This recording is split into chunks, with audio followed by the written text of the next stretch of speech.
Hey guys, it's Robin, RsIslandCrafts, and welcome to my craft room.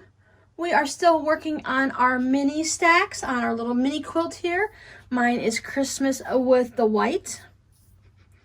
This week we are going to be squaring it up and adding borders, or deciding if we want borders. I will be putting borders on mine, and I will explain different things, and we'll go through the whole process of what you can think about, whether or not you want borders, and how wide you want them, and how many borders you might want. Before we get going, I need to let you know that this quilt has gone through it has its issues. I can't remember if I left it in the other videos or took it out, but some of my reds had bled into my whites, which means there will be another video coming up after these series is over on how I got rid of the red out of my whites from my quilt when it bled everywhere. But because I ended up having to soak it and wash it by hand, it's even off kilter more than it was to begin with. So yours is probably going to look nice and straight and lined up and all pretty, where mine is really kind of skewed. But I'm just going to go ahead and trim it up. As I've said many times, this is going to be for me. I'm okay with it. It's a learning process for me. I messed it up. I didn't check because I was using scraps, so my reds bled and stuff like that. I tried to get ahead of everything by starching it, depressing it, and all that, whatever. So this is going to be okay. I'm going to trim mine up. It's probably going to be a little bit different than yours. I'm going to end up having to take a little bit more off to get it even. So let me go ahead and just show you how I'm going to trim it up, and you can apply it to your quilt. So yours should be a lot easier to do than mine. I'm going to start with this border over here. Now this quilt, the way it is, it probably could use a good blocking, which I can just spritz it with some water and put it on a surface where I can pin it down, like on a project wall or on some type of a foam board or something on the floor. Just definitely not on my carpet. But I don't want to spray this one and get it wet again because I don't want it to bleed anymore. It should be set. Everything should be okay, and I could possibly need to wash this again before, after it's all quilted and things like that. But I'm just going to go right into the wall hanging with this and hope that it doesn't need a wash for a while. And if it does, I'll go through the same process to get out any bleeding. But for now, I'm just going to go ahead and trim it up as is. You can do, I haven't done too many blocking of quilts. I've blocked projects for knitting and stuff, but there are some videos online on how to do it. Basically, you're just going to get it wet, and you're going to make a straight line, and you're going to go ahead and pull and tug your fabric as needed to have everything equal. I'm just going to leave it as is today and just trim off any of the wonkiness. Now, if you've gotten everything lined up nice and neat and all your rows are looking good, you should be able to line your ruler up right along the edge of your row here. Because you have let me zoom in. We have our partial white here, and then our full color. I should be able to line my ruler up right along one of these edges. I'm just putting it, I'm not going to trim all this off. I'm just lining it up to see how close they are. And it looks like I could possibly do it. That blocking would allow me to go ahead and pull these out and get them right. So I'm going to bring my ruler over to the edge. And it looks like for me, I can line up the 1-inch mark right along the edge of these colored squares here. You see, I was just grabbing the fabric a little bit with my nail and just pulling it out if it's not perfectly straight, because I have that little wiggle room to tug it. Sometimes quilts will just shrink in on themselves a little, and they can just be pulled out just that smidge of a 1/16 or an 1/8 of an inch to make sure everything lines up neatly. This is very similar to when I showed you guys how to trim our quilt when we were done quilting it before we put the binding on. So you're doing the same process. So I'm looking at it, and I do have a little bit extra here. So let me go over at 1 1/4 inches.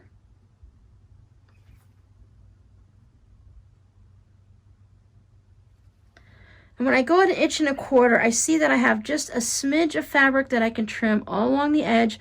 I don't have any that are past my ruler, so that means I can trim these right here.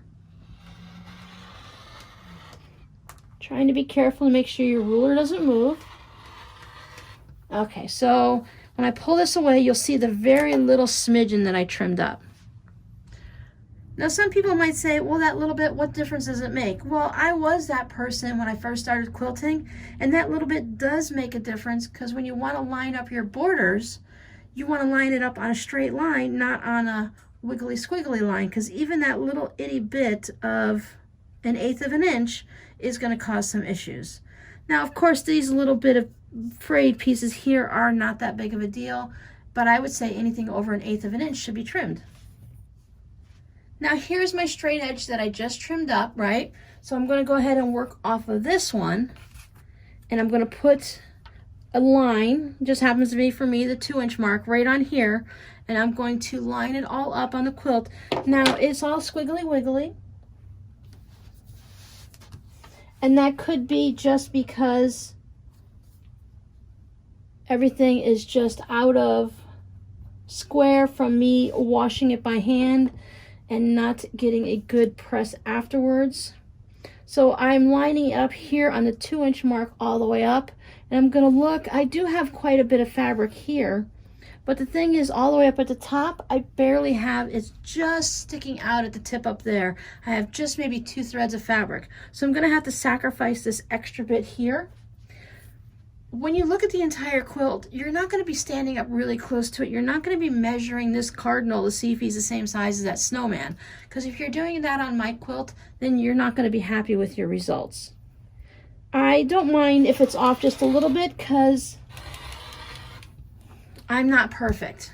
I don't say that I'm perfect. I don't feel that I'm perfect, but I do find that I feel like I'm improving with each project that I work on. I've been making so many bags and fabric postcards and knitting and stuff like that lately for the last couple years that I haven't made as many quilts as I used to. So I need to find that groove again. And it's like riding a bicycle. Yes, you remember how to ride a bicycle, but after 5 years, you're going to be a little wobbly and you need to get some more practice in. So I find I need to get a little bit more practice in. Now this one, I can see that that snowflake out there is quite far off from all these up here. So this side is going to be interesting. Once again, I'm going to use this straight edge that I just squared up down here and see what I can come up with.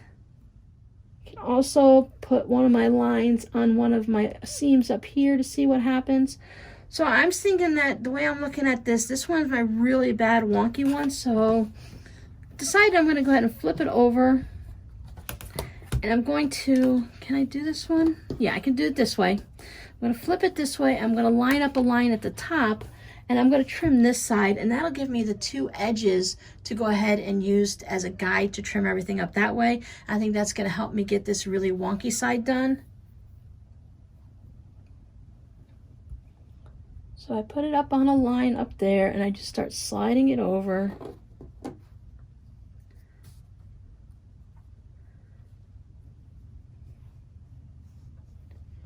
I put that right on the 2-inch mark. Remember, I'm going to be quilting this also, and while quilting, they say quilting will take out all the mistakes. It does hide a lot. I think I'm just when I went a little bit longer than 2 inches, everything just got a little bit funky.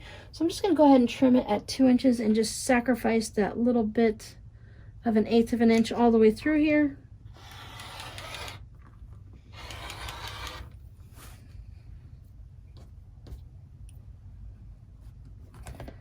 And now when I bring this side over, I can line a line up here. Now it's not exactly, if I put it on the 1 inch down here, it doesn't hit 21 inches, because this right now measures 19 and about 3/4. So I'm not gonna be able to put it on the black line, but I'll just pick out the line along there somewhere. Now these are really crazy, and as you see, I'm going to have 1 inch here, but I'm not going to have 1 inch there. I'm only going to have, I barely have 1/4 inch there. So what I'm going to do is I'm going to fudge it all with the borders. So that's where my borders are going to fix my mistakes here. Now, with all this being said, I am going to go through and make another one of these, and I'm going to be a little bit more careful and pay more attention, and I will probably not use any red, or maybe I'll use a different color instead of the white so I don't have to worry about any of the bleeding, because I do want to know that this is a small mini quilt. I want to know that I can do that. I can get it right. I can fix this and make one properly. And that's just going to help me see the improvement from one project to the next. And since I already have this one as Christmas, I can just go ahead and make a Halloween one if I wish. Now my ruler moved, so I'm going to line it back up along the edge that I just trimmed.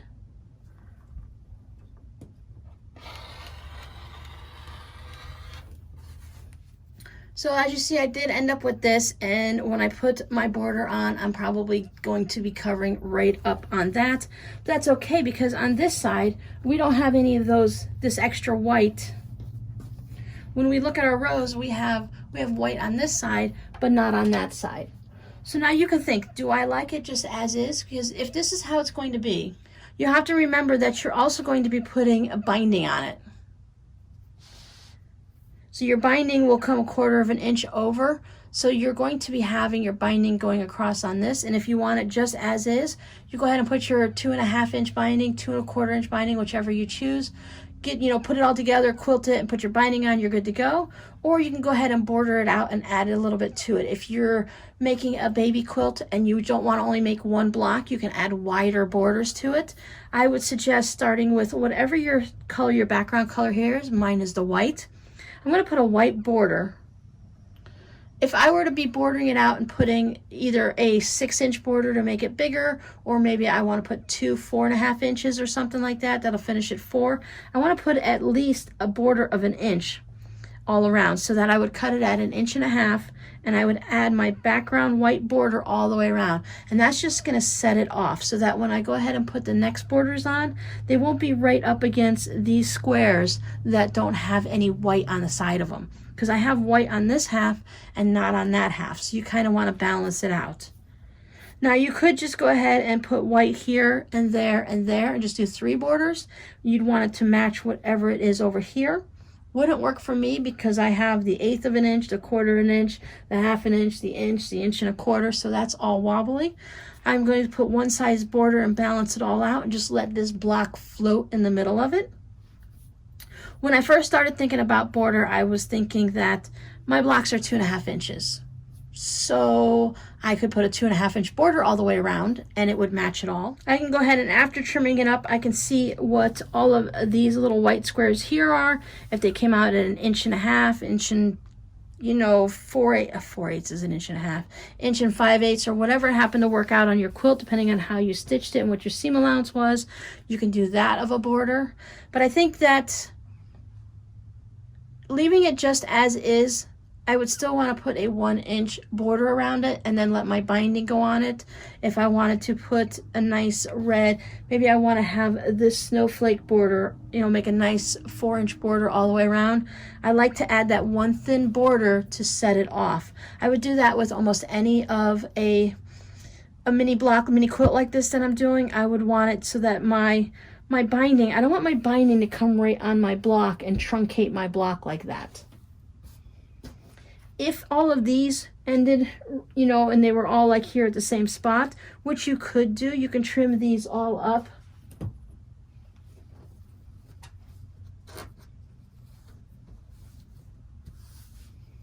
This would make it very symmetrical. That if I were to trim it all up like that, I think that looks really good. That kind of solves that whole issue right there of this situation. Now remember guys, I am just winging this as I go. We're just quilting along. We're learning as we go and figuring out how to just take a bunch of fabric and turn it into something without having a real pattern written out for us.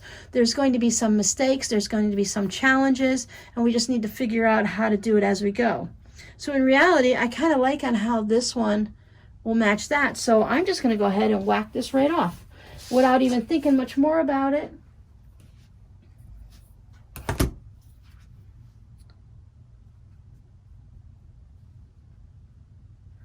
So I'm going to line this up.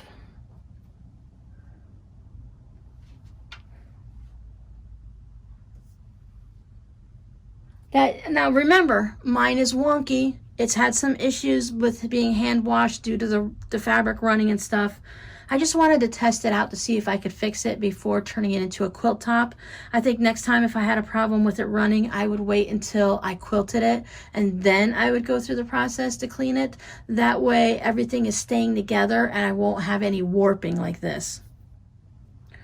Or of course I could just go ahead and just cut it all up into little fabric postcards and forget about any of the running and just start with a new quilt. But since I have this here, I just want you guys to see that you can make mistakes, that there can be problems, and that we can go ahead and fix our issues as we're going. That just because we made a mistake doesn't mean we have to throw everything away. As I said, if it bothered you too much with the way things just weren't quite right, you can go ahead and turn this into a tote bag. This would make a great pillow cover. When you put it on a pillow and a pillow, you know, gets like this and it gets over the rounded edges and stuff, nobody's really going to notice any much of a wonkiness. Let the kids play with it. You've learned something through the process. You know whether you like it or not. You know what you've done right and what's wrong, and you know how to fix it. But since we were making these stacks and everything was going to be a bit helter-skelter anyways, it's going to work out. So I'm going to go ahead and just trim this side off. But I'm going to do my best to line things up neatly. I don't want to create more problems with myself. I will be losing some along this edge, but it's going to balance it visually. There we go. At one point when you're thinking, am I totally screwing this up? Oh my God, no, I cut it. But you know what? It's fabric. It's okay. It's all right. I'm all right. Doesn't hurt me. As I said, I can just go ahead and make another one anyways. Now, see how that kind of has that more of a visual balance than losing this section here? Where that kind of, it didn't seem even, right? So if you are following along and making this as you go, you may decide that you don't want to add that partial square on these rows. You can always just put a partial here or a full one here. If you put a full white one here, you can go ahead and just still stitch it all up and then trim it. But I'm just going to take that off, and now I can figure out my borders. This is going to work a lot better. I have the colors to the edge, the white to the edge, there's nothing extra. So now when I add the border around, because before if we left this on, now I know this process isn't for everyone. I totally understand, guys. If you need a fully written pattern, go ahead and look for something with charm squares for table runners or mini charms. I'm sure there's a lot of patterns out there.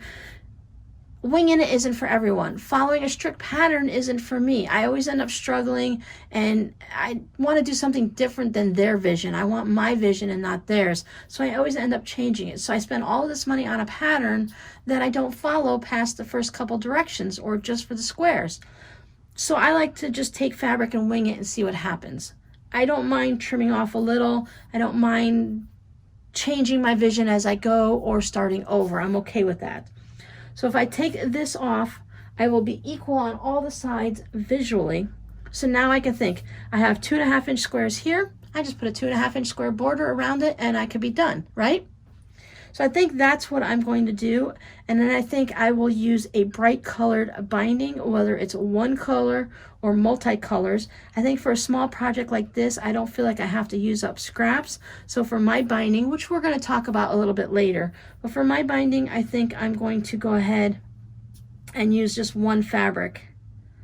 I like all the reds that are being popped out, so I'll probably just use a red fabric to pull it out, which I know is kind of crazy since we're already dealing with the bleeding, so maybe I should switch to a blue. A blue or green might be a better idea, right? A blue would pull out all the different snowflakes. Anyways, we're not talking binding. Borders. So what I'm thinking is that since my squares here are all the mini charms at 2.5 inches, then I'm going to go ahead and cut 2.5 inches for my borders on all 4 sides. That way it'll give that nice visual balance around it. And then when we get to the binding, we can talk about different options, but I think with the white border around it, it would be nice to add a colorful binding just to balance, to finish that all out. But so let's go ahead and do our borders. So now to do borders, some of the people will tell you that you need to measure at 3 different parts. So this one is 18 1/4. And obviously it's not square because this is 18 3/4. And that one's almost 19.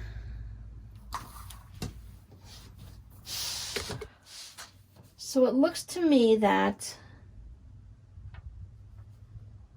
I definitely don't have a square quilt. And if I line it up this way, so this is one of the things that sometimes it doesn't always trim up properly.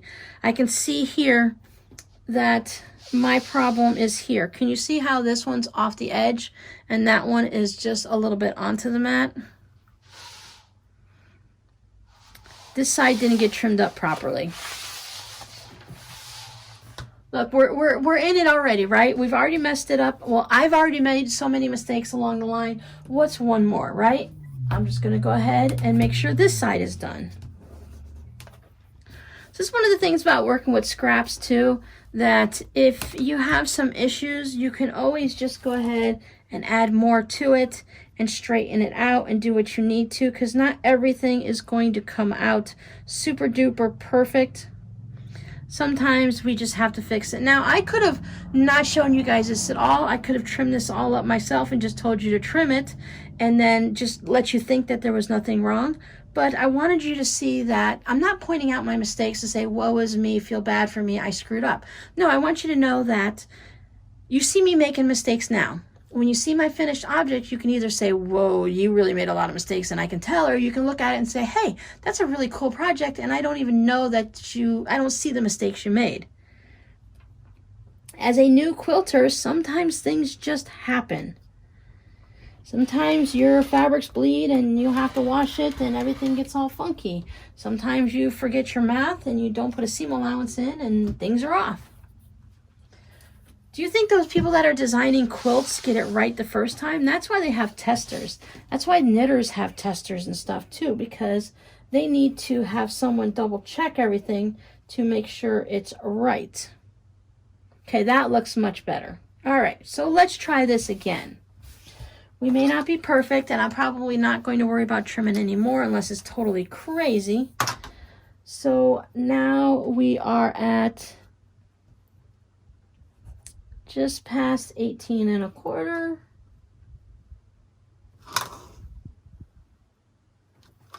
We are within 1/8 of an inch all the way down, so I'm going to say that it's 18 1/2 inches this way. And then I'm going to measure like this.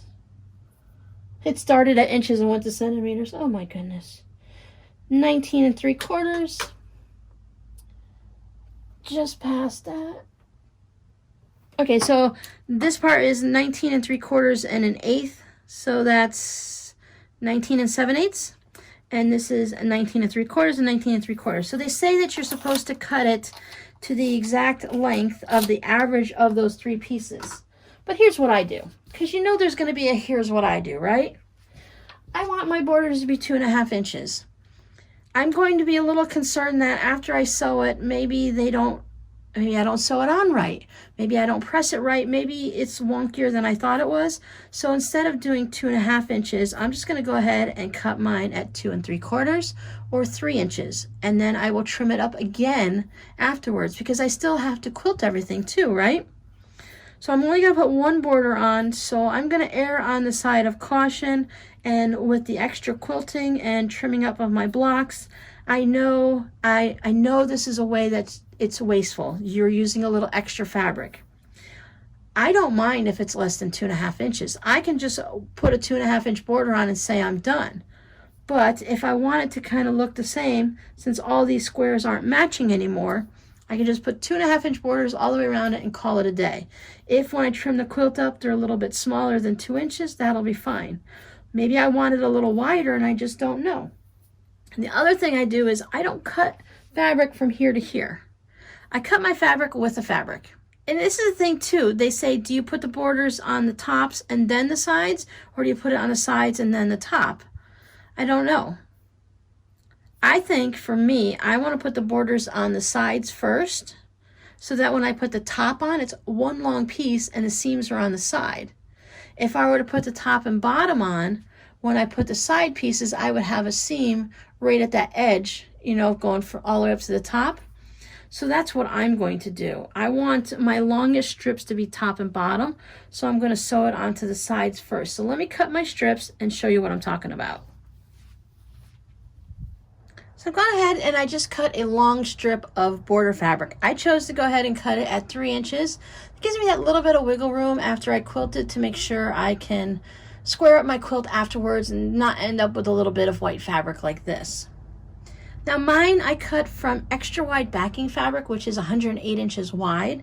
That's the fabric that I chose to use as my background fabric. And normally when you buy quilting cotton, it's 40 to 42 inches wide. Now with this quilt, we are in good shape because you can just go ahead and cut by width of fabric and you would have plenty of extra without having to add any seams. If you start bordering it out or you're using fat quarters or scraps, you may have to sew your pieces together. So you could possibly have some seams in your border, and that's just totally up to you. If you're making a king size quilt, unless you're buying yards and yards of it for borders so you can get the proper length, you're going to have some seams. They're not going to be as noticeable once you start getting it quilted and stuff like that. If they do it with the fancy quilts, we can do it with our minis, right? So I'm going to take mine to my sewing machine, and what I'm going to do is I have my whole length of my 108 inches of fabric here. I'm not going to cut it at all. I'm just going to go ahead and leave this the same length. I would do that also if I was using quilting cotton and it was 42 inches. Now you can pin or clip this if you wish. You just want to make sure when you're putting your border on that you're not stretching anything, any of your quilt topping or your border fabric when you're pinning it down. Since I have white on white, I need to make sure I have right sides together. What I do is I let this go so that it's a little bit past the top. I don't stitch even with it, because if it's on here and I'm stitching in any weird wonky way, I don't want to run short. I don't want to have that diagonal short line that I've made a mistake or something like that. So I will leave, you know, half inch above it. Doesn't take too much, just a little smidgen is fine.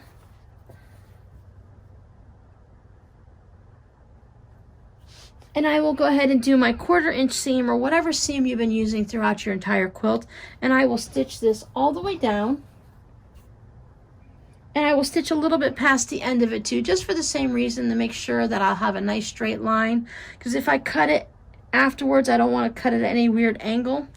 And then I will take my scissors and I will trim it up. So let me go ahead and get this stitched on, and I won't trim it or anything, and I'll show you what I mean by doing all of that.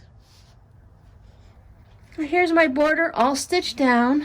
I have that little bit along the top, and when I go to trim this,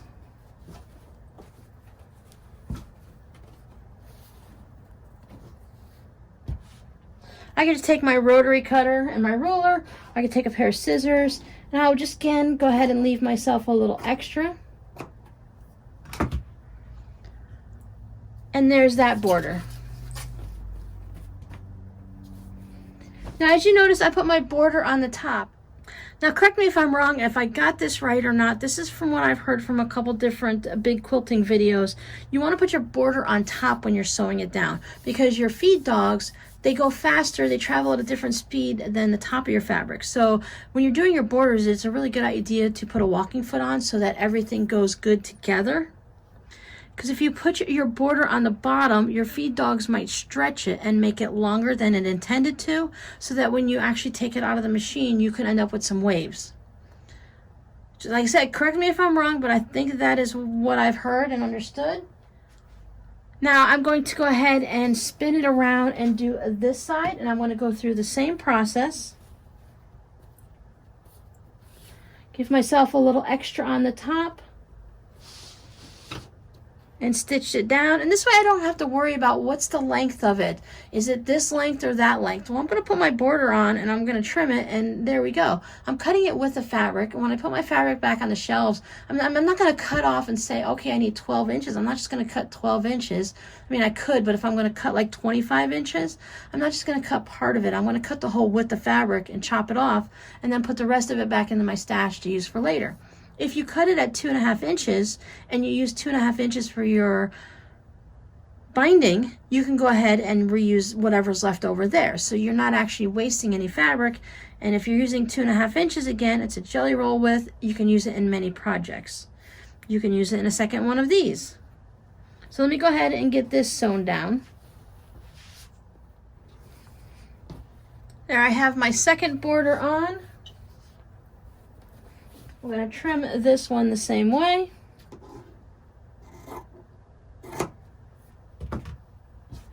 Also, since I didn't cut it with a rotary cutter, I can go ahead and use this on another border and just make sure that little part that's not perfect is past the edge of it, and I'll still be able to use it.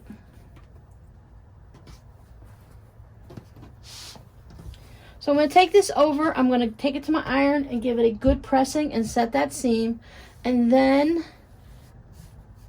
now, a lot of times since we have all these seams along the edges, the border is going to want to just press, so everything is pressed to the border. You can get that shadowing that we've talked about all along the edge here, and you can avoid that by, if you want, you can press everything to the quilt away from your border. You will have that extra bulk there, but then you will avoid any of the shadowing and stuff like that. So let me get this all pressed. Okay, the two borders are pressed. I did go and I pressed to the border. So there is the possibility of having, it's hard to see, but you'll see it if you do it. You see that extra darkness of the white there?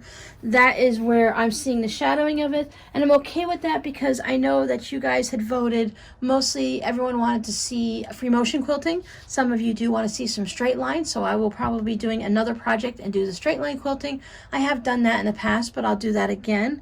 I'm going to free motion on this one, and I would like to have less bulk on my seam. So this, I still have a bit of a seam there, but if I'd have folded it back that way, it would have been a thicker spot. So this is going to make it easier to free motion around.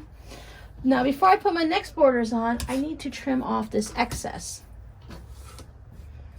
So I'm just going to line it up here because that is where our border is going to go on, and then trim off that little bit of excess. And do that on all four corners.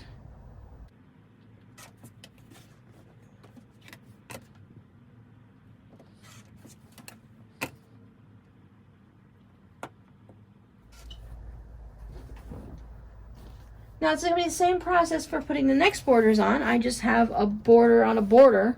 So I'm going to go all the way up to the edge here. I'm still going to go past it just a little bit. And I'm going to stitch it all the way down. I do like to trim mine at the sewing machine, so I will trim it right here. I can see the shadow of it past it. That way I can just take the next piece, spin this around. Let's see if I'm going to have enough. Yep, and there'll be plenty to do both of those borders with this just one length of fabric that I have. So let me go ahead and get these stitched down and get them pressed, and I'll show you what it looks like.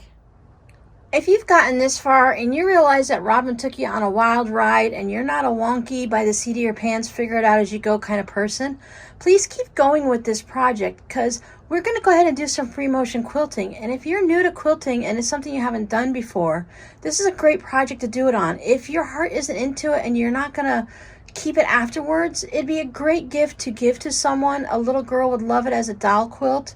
You can give it to the animal shelter or to one of your pets. It'd be a great little quilt to put in a dog cage or a cat cage. And you'll have practiced your quilting, your techniques. You'll have learned whether you like to fly by the seat of your pants and figure it out as you go, or if you're more that you need to follow a pattern and have all the written directions all set for you.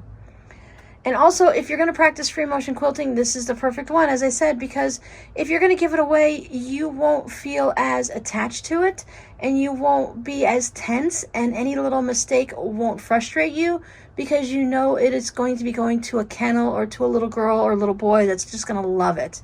So go ahead and keep going, please, and we'll just finish this off. And then we're going to try another one. I'll do another quilt along after this, but this time we'll do something that has written directions off of someone else's website, and we won't go by the seat of our pants.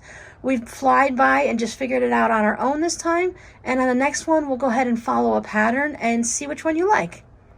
Thanks for hanging out with me this long, guys. So your homework for this week is to decide on your borders and get it all stitched down and pressed and ready to go, whether you're just putting the one border on or you're adding multiple borders. Next week we are going to we're going to get it all prepped for quilting. We're going to get our backing and our batting and get it all pin based. So if you're one of those ambitious people that you want to work ahead, if you've made quilts before, you already know the process of gathering your supplies and getting everything ready. But if this is just your first or second quilt, when you're doing your backing and your batting, you want it to be a couple inches bigger all the way around if you're doing it on your own home machine. We're going to do free motion quilting on my Ajuki sewing machine right here at home. If you're sending a larger quilt out for a long armor, they have other special requirements. Sometimes it's 4 inches or 6 inches wider. I don't know. I've never sent one out to a long armor. So you might want to just go ahead and start thinking about what your backing fabric is going to be. If you have yardage, it's going to be so much easier. You're just going to need one piece of fabric. If you're using scraps or fat quarters, you're going to have to piece it. Same thing with the batting. If you have a nice chunk of batting, you can just use one piece. Otherwise, you're going to have to franken piece your batting. I'm going to be using a one piece for my batting. I have a large enough piece for it, and I will find a piece of fabric that is large enough for the backing. So for those that are quilting along with us, thank you so much for joining in on my little experiment here. And for those that knew it was going to be a hot mess and just wanted to hang out and listen to me in the background, you guys are too busy with other projects. You'll play catch up later. Thank you for hanging out and just keeping us company and cheering us on. So until next week, talk to you later. Bye.